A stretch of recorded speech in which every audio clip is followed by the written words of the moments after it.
tuve una sensación en mi corazón del amor del Señor, sentir su presencia. Y pasó junto a quien hoy es mi esposo, arrodillados los dos, encomendándonos antes de ir a un viaje de una charla de una predicadora.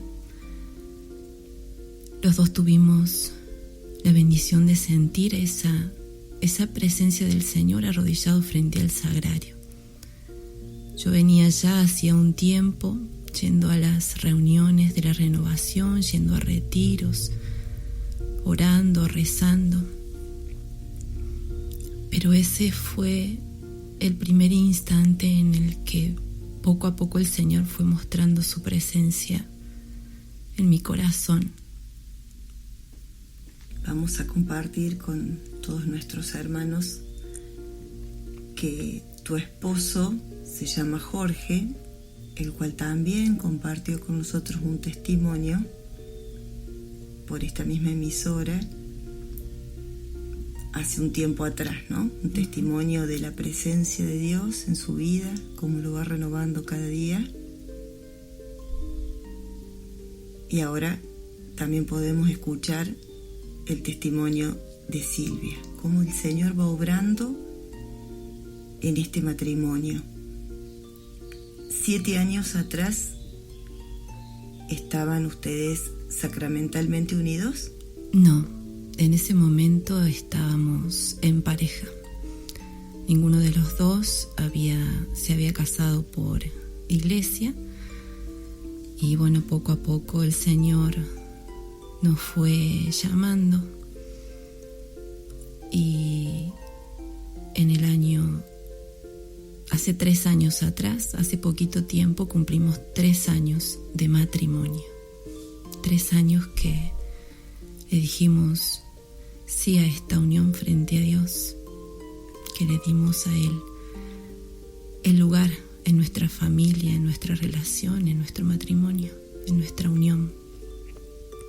El testimonio de Jorge es muerte repentina, por si alguien lo quiere volver a escuchar.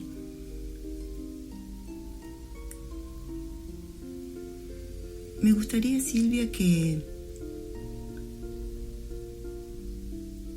me presentes a Silvia niña, porque me presentaste a Silvia adulta, a Silvia que el Señor ya abrazó con su misericordia y empezó a sanar sus heridas. Si tuvieras que presentar a Silvia niña, ¿cómo la presentarías? Silvia niña es muy tímida, una persona muy introvertida, que siempre habló en su mente y en sus pensamientos. Le costaba comunicarse con los demás, hablar de sus sentimientos. Silvia niña se sintió muy sola. Silvia niña le faltó sentir el abrazo de sus papás, la contención, la demostración del amor que me tenían, que tal vez ellos no recibieron en su niñez y no supieron cómo entregárselas a sus hijos, a mí en este caso, porque ellos me aman, mi papá en vida en este momento y mi mamá desde el cielo, pero nunca pudieron manifestar ese amor en palabras, en abrazos. Entonces esa Silvia niña siempre se sintió muy sola.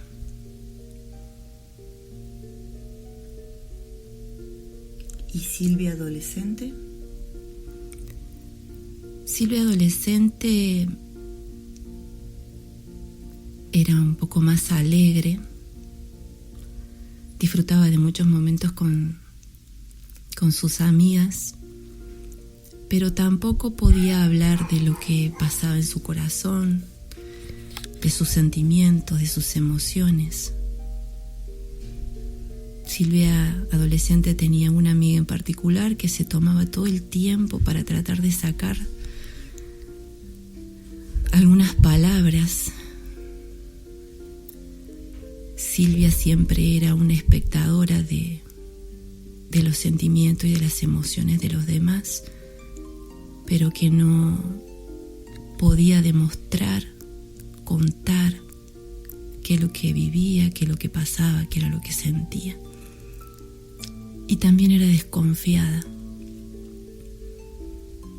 Me gustaría que, si querés y si podés, nos comentes qué fue lo que pasó para que esta Silvia niña y esta Silvia adolescente sea tan desconfiada y tan introvertida. Si es que hay algo que quieras compartir con nosotros. Fue por ahí difícil darme cuenta de lo que en la vida me había sucedido para tener esa personalidad. Gracias a un seminario con un psicólogo católico, con Rafael Aníbal Cortés, fui encontrando los motivos, las situaciones y las causas en mi vida que me llevaron a tener esta personalidad. De muy pequeña viví una situación de abuso, por así llamarlo, porque nunca lo pude tampoco nombrar de esa forma a lo largo de toda mi vida, y pude hacerlo cuando me pude enfrentar nuevamente a esa situación, ya en ese momento acompañada con Jesús, y ponerle el nombre que tenía eso que yo había vivido, para poder empezar a sanarlo. Viví una de esas situaciones, fue un manoseo que no recuerdo en cuántas oportunidades, solo recuerdo una y apenas. ¿Siendo niña? Siendo niña. Y sí recuerdo sentimientos y enojos y miedos, sobre todo miedos, a partir de esa edad. Y el Señor después me fue mostrando cómo a partir de esa situación se formó mi personalidad, mi timidez, el ser introvertida, el no poder confiar, el no poder expresarme. No poder confiar en nadie o no poder confiar en los hombres. El no poder confiar en general. Tenía por ahí también cierta dificultad un poco más con los hombres, pero la confianza me costaba incluso con mis propias amigas. Yo esto nunca se lo conté absolutamente a nadie, ni siquiera a mis padres, ni a mis amigas en adolescencia. Fue ya siendo una persona adulta, después de empezar de a poco a mencionar el tema con psicólogos, psiquiatras, que bueno, se lo pude presentar al Señor y a través del Señor y de la oración, de la entrega, pude ir sanando esas vivencias que tuve y pude ver en mi cuerpo, en mi mente, en la relación con mi esposo, los frutos de esa sanación. Cómo el Señor me fue poco a poco liberando de todo eso que había guardado, de todo eso que había vivido, que había sufrido. que habías ocultado, ¿no? Y que había ocultado de tal forma que te habías bloqueado. Nos comentabas de que viviste el seminario con Rafael Aníbal Cortés, el seminario que él lleva adelante con su esposa Mónica Daire Ospina. Y también nos comentaste de que hubo un momento en el que tuviste que enfrentar a esa situación. ¿Cómo fue el proceso? En ese momento yo estaba transitando el seminario y había llegado a un punto en el que no podía avanzar. Y teníamos unas charlas con un grupo paralelo al del que se estaba haciendo el seminario, en el que se rezaba la coronilla, se oraba o Rafael y su esposa daban una charla con respecto a una palabra. Y era por Skype y nosotros podíamos opinar y Rafael me escuchó y después me dice que yo le dije, recuerdo haberles dicho otra cosa, referida más que todo a mis padres, y él me contestó algo completamente distinto. Él había sentido en esas palabras que yo había dicho otra cosa y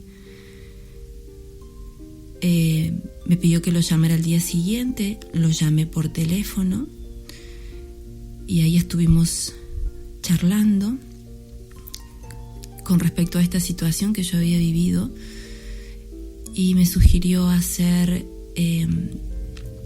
no recuerdo bien en este momento la cantidad de noches, pero en primer lugar ir al Santísimo, presentarme frente a Él, arrodillarme y volver a transitar ese momento de mi vida, de mi niñez, acompañada del Señor en su presencia, e ir anotando todo lo que esa situación me había provocado a mí, en mi vida, en mis emociones, en mis sentimientos, en mi cuerpo físico, en mi mente, en mis recuerdos, en mi corazón. Y pidiéndole al Señor que me ayudara, fui escribiendo.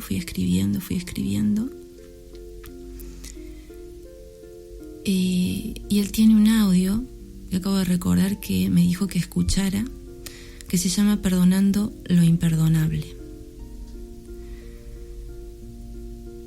donde ahí Él nos da las indicaciones de cómo hacer este perdón, de cómo prepararlo.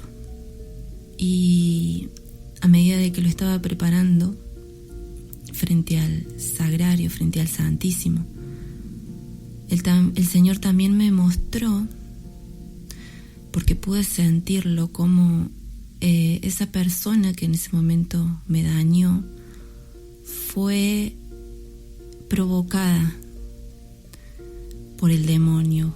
Sentí la provocación y sentí de que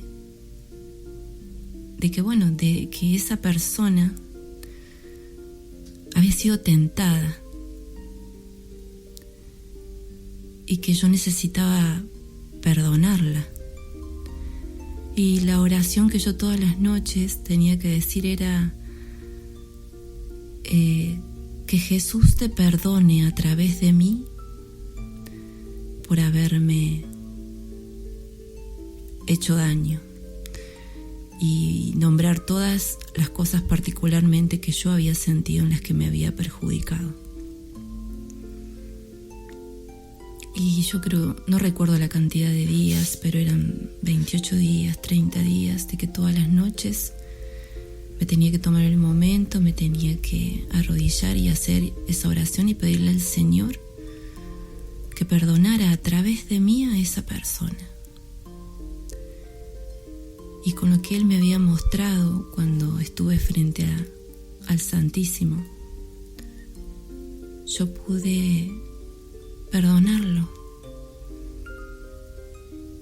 porque no había sido Él, sino que Él